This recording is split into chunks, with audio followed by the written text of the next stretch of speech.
Broadcasting from the business capital of the world, this is the Podcast Business News Network.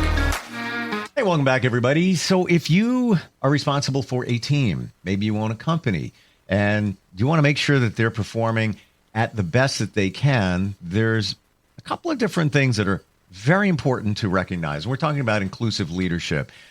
Within that, it is recognizing the skills of your team and putting them where they need to be, supporting your team's professional growth, even their personal growth, giving feedback, receiving and giving feedback, essential. How do you do that effectively without micromanaging? We're going to talk about that today. He is somebody that helps many people, many companies with inclusive leadership, and he is back with us from Saterman Connect, Josh Saterman out of New York City on the program once again. How you doing today? I'm excellent, Steve. How are you today? Real good, real good. Good to have you back here. And this is one of those topics where you know you should be doing it, providing feedback. You want to do it in the most encouraging way, but you also don't want to sugarcoat it because you want to make sure that what you say and do in the feedback process empowers, gets results. So I feel like it's a delicate balance. Where do we begin today on that? Well, first and foremost, I always love to just remind ourselves of common language that feedback is typically done after something happens. And part of what inclusive leadership, building healthy cultures that are full engagement, part of developing your talent is sometimes you can actually offer what I would call feed forward. I didn't coin that term, but I certainly say that term because let's just make sure that we're understanding that the intention of feedback is not criticism, or the intention of feed forward is not criticism. The intention is to provide valuable insights, a perspective that maybe somebody doesn't see, an observation, not judgment. And it's in the spirit of being an ally, being an advocate, supporting somebody with growth and development. So I like to start by just giving like a baseline, because sometimes people hear the word feedback and they go, like, you know, what's going to happen to me? And that's a common human reaction, which we'll talk about throughout today's conversation. 100%. I mean, feedback's a nice word. Critique, that one kind of stings a little bit, or you anticipate. That's not going, Yeah. Side note, back in the day when I first started radio, we used to have, when you'd go on the air, they'd record it, and it used to be a critique session. Yeah, Steve, we are a strength-based organization. So #Gallup, right? We have to give Gallup their trademark credentials, but or credit. But Gallup has developed, some people call it Strength Finders. That's a little bit of a throwback name, but it's called Gallup Clifton Strengths, and we're certified in Gallup. We're certified in lots of different assessments: Hogan, Myers-Briggs, DISC, Insights, you name it. You name it, we got it. It's like the olive oil aisle. But the reality is that we became a strength-based organization because your strengths, your talent themes, using Gallup language, there's a 1 in 33 million chance that you will have the same top 5 as somebody else. So it's a very individualized assessment. I bring that up and talk about that because of what you just said, which is so many managers, as they're beginning their journey, are learning from those before them. And when they do that, what they do is they sit down to say, I have some feedback for you. And what they're leaning on is the gaps. And what we talk about is how do we create balance within that structure? Some people call it a thank you sandwich, a compliment, a feedback, or a something, a criticism, and then another gratitude. That's one style. There's goods and bads, or pros and cons. Regardless, when you sit down with somebody, how do you help them, support them, navigate them, foster them to think about how to amplify their strengths, use what they do incredibly well, and then also identify the gaps or the development opportunities. And gaps do not mean that you're failing. Gaps mean that in your toolbox, you might have sharp tools, you might have dull tools, and you might have tools you don't have. And in order to get to the next level, whether that's lateral, vertical, whether it's ladders, whether it's waves. We talked about that in a previous conversation. The reality is that if you're in growth mindset, you're looking to get better every day.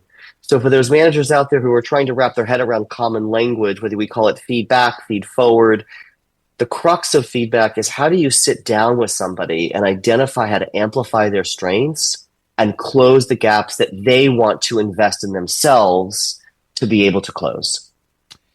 So should we repackage it instead of saying, let's say we've got Mike, and he's been with us for about a year, and we want to just check in with him. He's doing some things right, some things that need a little bit of adjustment. I want to get him in here today. We're going to talk to him. What do I tell him? Got some ideas for you? Got some ideas, that want to share or us we can talk about instead of calling it, I'm going to give you feedback. Come on in. Who wants to show up for that? You're about to get some coaching here, Steve. Steve, have you asked this? What's this gentleman's name again? That's Mike. He's been with us just about a year. Mike. So Mike, I hope you're listening. Mike, what are the ways you like to learn? I like to ask a question. I like to ask a question because if you're looking to identify some feedback or some feed forward, right, it starts with understanding how do people receive information. So it may even be another question, which is, I'd love to talk about your development. Are you open to having that conversation? So we don't have to always say the words, are you open to feedback? What we learn as coaches is there's lots of entry points to what we call connect, right? And so the connection might look like, I've got some observations about how we can keep amplifying your impact here at the organization. You in a place that we can talk about that? Because you want reception, right? Some people I've asked that question of, and they say, no, not today. I'm not there today. Great. When will you be there? I'd like to address it in the next couple of days. So I'd like to ask a lot of questions there. Does it make sense? I love the questions. The rest surrounding it would have me on guard. I would still be a little like, what's this going to be like? I always feel you always want to make it a positive. There's a positive in there. And even starting it with the positive things that somebody does, just recognizing, hey, you did a great job on that. Great job on that.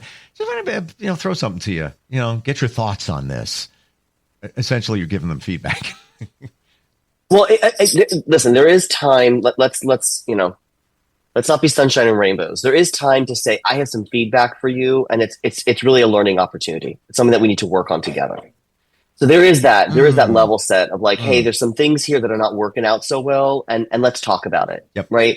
Brene Brown says, clear is kind and kind is clear.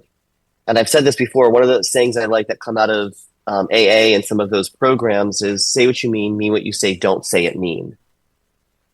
And so I offer that because truth talk is truth talk. If somebody is underperforming, you owe them the dignity of saying, hey, you're not meeting expectations. Let's talk about that. On the other side, though, feedback is a gift. And so if there really is an opportunity and you think this person has the capability or capacity to do something with it, it might look like this. I'll do as an example because I don't know Mike's background or I don't know where Mike shines. And so it might look like this. Steve. A couple weeks ago, you gave a presentation and I jotted down some notes. I wanted to marinate on it for a minute. And I want to share some observations. Are you open to that feedback? Yes. Are you open to that, Steve? Absolutely. Yes. Awesome. Great. I really wanted to amplify your strengths. You have this great presence. You came on and I saw people perk up. They loved hearing your voice. Steve, sometimes you talked too fast. And I think it's an opportunity for you to think about how you slow down a bit and let people catch up to you because your information was great. It was robust. It was meaningful. And the audience needed to just take a moment to just settle in. So in forward presentations, how might we support you in cadencing the way that you're delivering information? That's feedback. Love it. It's very positive. I would take something away from that. You said something before that example that completely resonated and in my mind was a game changer in confronting the employee or the team member of the team. You said, we have some things that we need to work on together. Yeah. That changes everything. That's just one word, together. I'm just my opinion, but that really, that stands out. That stands out. For any new managers on this call, for any existing or advancing managers, for any senior executives, for anyone that's listening to this today, what is so key when you look at EQ, and I hope that people can see me, but if not, I'm going to describe it, is when you point a finger at somebody, when you say you're responsible, you need, you have to, what you're doing is you're also pointing 3 fingers back at yourself. Yep. So much of leadership and management is identifying your role in advancing them into the organization. They're not there to take your seat. You're there to grow the organization so one day they fall into your seat. That's advocacy. And you ascend to where you want to go next. Just like, right, you're paying it to somebody that will come up in the ranks or through the ranks. Hopefully somebody above you in that sense of quintessential hierarchy is doing the same for you. So when somebody says to me, my employee is failing, if I'm coaching a CEO and they say my leader is failing, my first question is what is your role in their success? What is your role in their success? If somebody truly is not exceeding expectations, have you set clear job expectations? Have you communicated where they're failing? Have you communicated where they're successful? Have you identified timelines for improvement? That's the role of a manager. In prior podcasts, I said managers are not ego. As high as a person sits, a person still sits on their ass. So it's not about ego. It's not power. It's decision-making. And part of that decision-making is how will you decide as a manager to invest in the team that you've either inherited or you've hired? There's accountability. And I'm seeing that even more and more as we talk about this. You have, insert hypothetical team member, employee Mike. He may be real good. He may be not so good. But ultimately, it's the responsibility of his superior to make sure he's on track. Because we can't assume that he was given everything he needs to succeed. Well, that's why we developed the Arrive Academy. I mean, shameless sales pitch, but to be honest, that was my love language. I worked. People can see through my LinkedIn. I worked at Macy's for a large number of years, and there were many things that Macy's did right. They had fairly significant leadership development programs. But what I found was missing for the larger organization was this opportunity to think about emerging leaders. How do you develop direct reports? What are the 5 C's of effective leadership?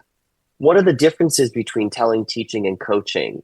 What are the ways that we collaborate and communicate to build alignment? Never mind agreement, but alignment. Workforce is about alignment, right? Brunch on a Sunday is agreement. Love a good mimosa, but for any of you who are Bloody Mary fans, I can go there too if we have to, but that's not what the workforce is about. It's about alignment. And so we developed the Arrive Academy, and we developed the Drive Academy, and then ultimately developed the Thrive Academy and offsites to meet people in their map of the world of what did they learn, what are they missing to be successful managers. And I know that we've taken a little bit of a turn.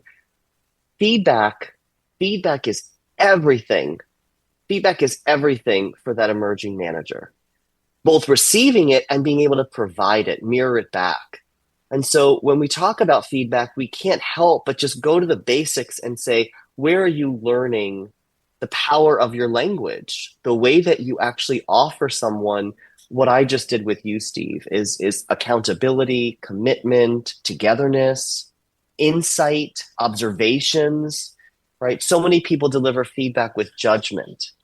And that's not that the manager is failing. That's the manager wasn't taught how to provide feedback properly. And if that employee is somewhat failing, they may not have been given the skills or taught. Spot on. Your example was great in terms of the presentation because I felt it. You started with the information you have during your presentation is great. The way you deliver it is great. It seems to like you talk a little fast, and it's almost as if you've switched it around that it's the audience's challenge to keep up with the employee. It's not just you talk That's too right. fast. Slow down, dude. Yeah, they're not getting it. It was kind of flipped around a little bit, and it felt good. It's like, yeah, you know what? That's a great tip. Mike probably didn't even realize that. And that's why I said, if somebody is really under delivering, we can talk about that shortly, right? There's a different way to lens that, right? It's not to be soft, it's not to be fluffy, it's to be direct. It's just you can say it, you can mean what you say, you can mean what you say, right? But you don't have to say it mean. You don't have to say it mean. So and people feel it, right? So I'll give another example, just in that same line of presentation. I use that example a fair amount because I would come out of presentations all the time and people would say to me, "Great job." And the endorphins would go, yes, great job, right? You'd feel great about it. And then you'd sit back in the desk and be like, well, what was great about it? Yeah. What do I do with that? Yeah. So it feels because you want to good, but duplicate you don't know what it. You want to do it again, Correct. but I don't know how to do it again because what was so great about it? Correct. And so I had the fortune of having a really great leader. I always compliment her. Her name is Molly Langenstein. I give honor to that. Because of the work she's doing now with boards, and she's a former CEO and president, and she's been very successful. And she's the one that would deliver feedback to me. And it wasn't nice. It wasn't pleasant, but it was impactful. It was pointed. It was demonstrating. She would always say to me, you're a teacher, Josh. You know how to connect with people. You're approachable. And here's where I need you to keep stepping up, stepping in, stepping up, stepping in. Right. And so it sometimes was a little stingy, right? It like, right. Because I wanted to impress her. It's not about liking. I mean, liking is lovely, but and now we are friends and it's moved into something. But the reality is what she did for me as a leader is she taught me it was about impact. It was about career advancement. And career advancement doesn't mean hierarchy, doesn't mean, again, promotion. Career advancement means I'm learning how to build my toolbox and get those sharp tools sharper, get those dull tools sharpened, and put the tools in my toolbox that I needed to be successful, because what got me here would not get me there. Even if I was in the same role, everything changes, everything transitions. So feedback is about how you face that transition. And how do you, again, I used that language earlier today, how do you keep filling those gaps so that you are staying in growth mindset, you're growing and learning? And that's why how you receive it and how you provide it, not give it. It's not an apple. You don't give it. You provide it. You provide this opportunity for somebody to either receive it or turn it off. I've been given feedback before and I had to think about it for a while. And sometimes I don't action on it so quickly because I'm just going to let it settle in. Sometimes you action on it more quickly. So it's providing it, it's receiving it. How do you, when you're going to provide that feedback, look at individuals? So you got Mike. He's pretty strong-willed. He's got a good personality. There's no real issues there. Then you have, let's say, Joe.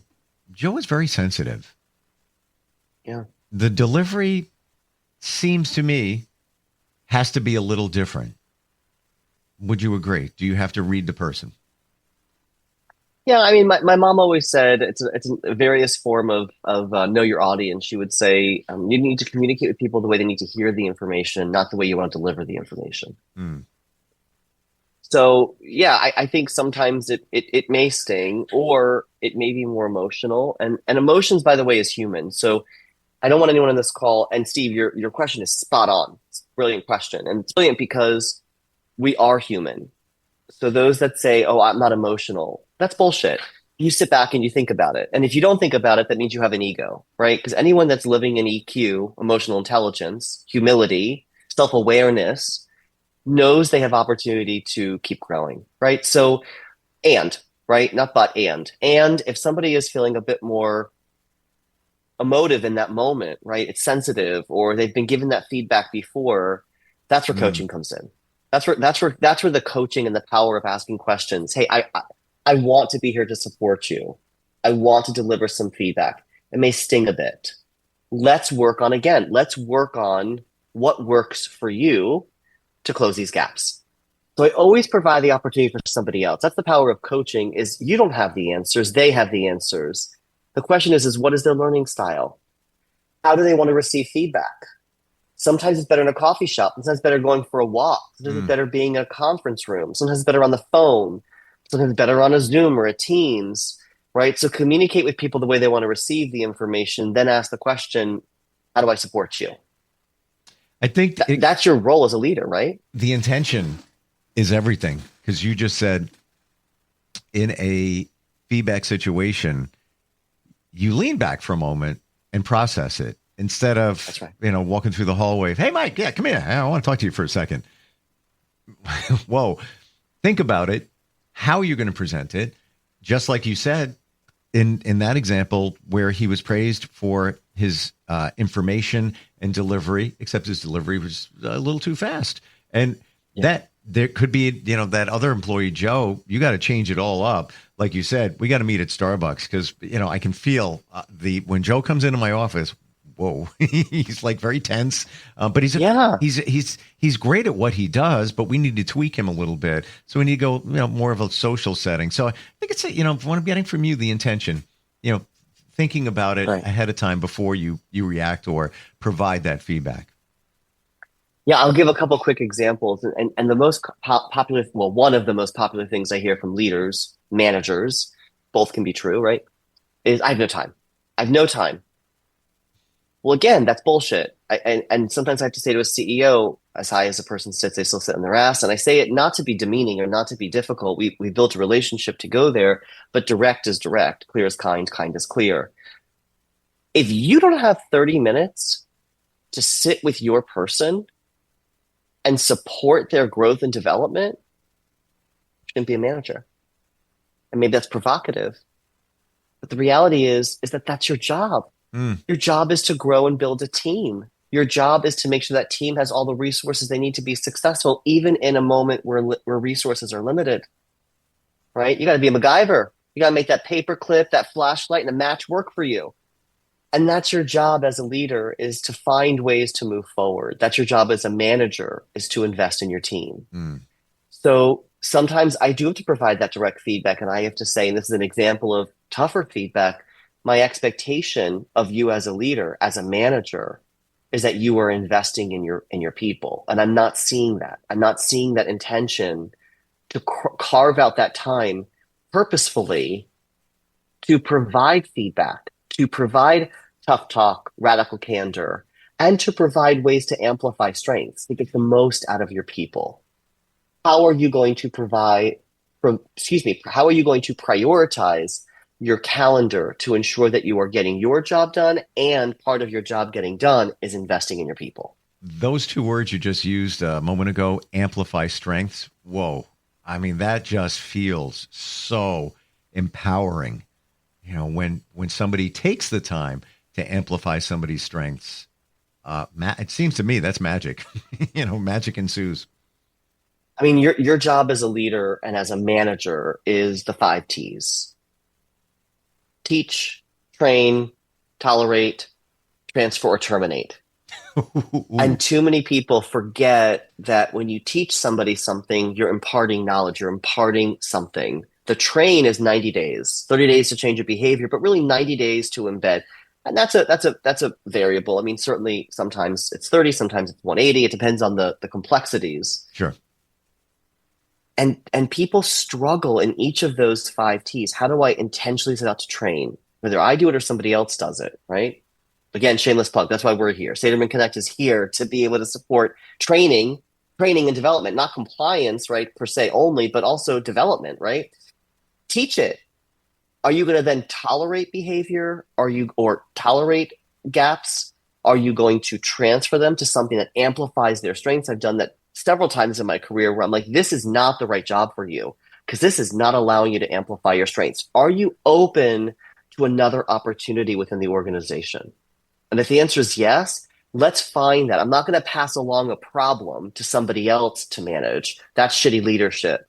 What I am going to do is say, this person has these kinds of strengths and they may not be best in buying. Wow, they are great at marketing.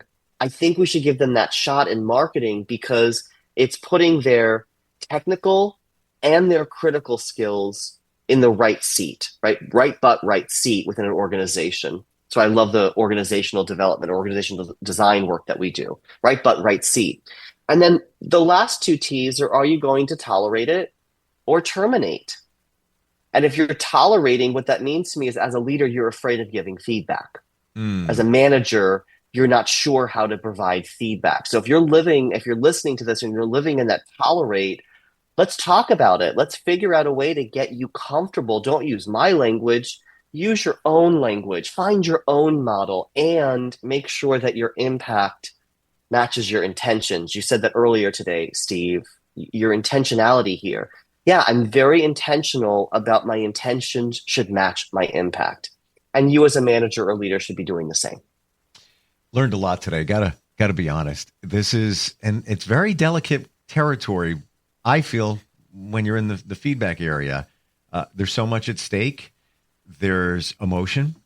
There's personality. There's a lot going on. So I appreciate it. I think we hit a lot. Saterman Connect is your website, Saterman, satermanconnect.com.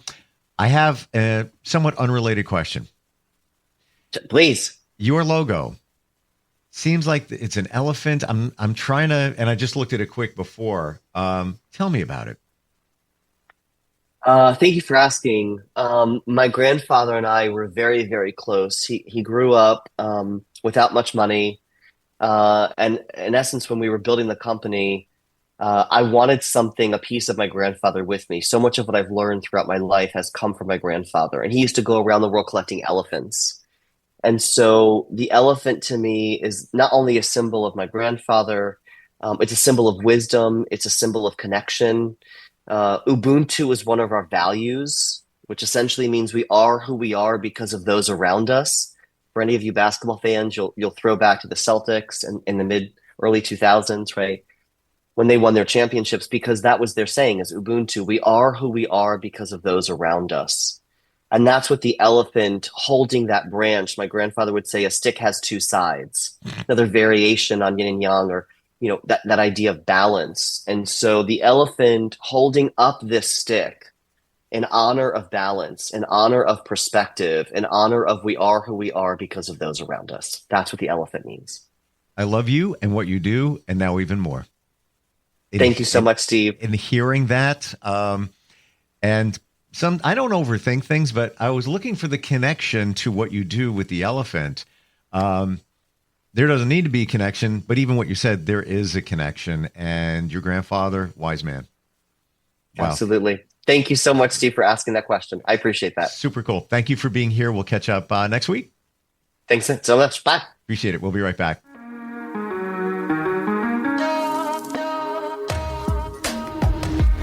Broadcasting from the business capital of the world, this is the Podcast Business News Network. Adopt US Kids presents Multiple Choice Parenting. Your daughter just had her first breakup. Do you A, put yourself in her shoes? How could he do this to you? And for Sheila, she has split ends. B, console her? Oh, sweetie, this is going to happen a lot. 4, maybe 5 more times before you get married. C, take charge? Got to get this all straightened out. Give a little talking to, man to man, mano a mano. Hey, Steve! Is now a good time? No? Okay, no problem. Bye. Or D, help her find a new boyfriend? I know a great place to meet boys. The internet. Nice, single boys. Never mind. How about some ice cream? As a parent, there are no perfect answers. But you don't have to be perfect to be a perfect parent. Thousands of teens in foster care will love you just the same. For more information on how you can adopt, visit adoptuskids.org. A public service announcement from the U.S. Department of Health and Human Services, Adopt U.S. Kids, and the Ad Council.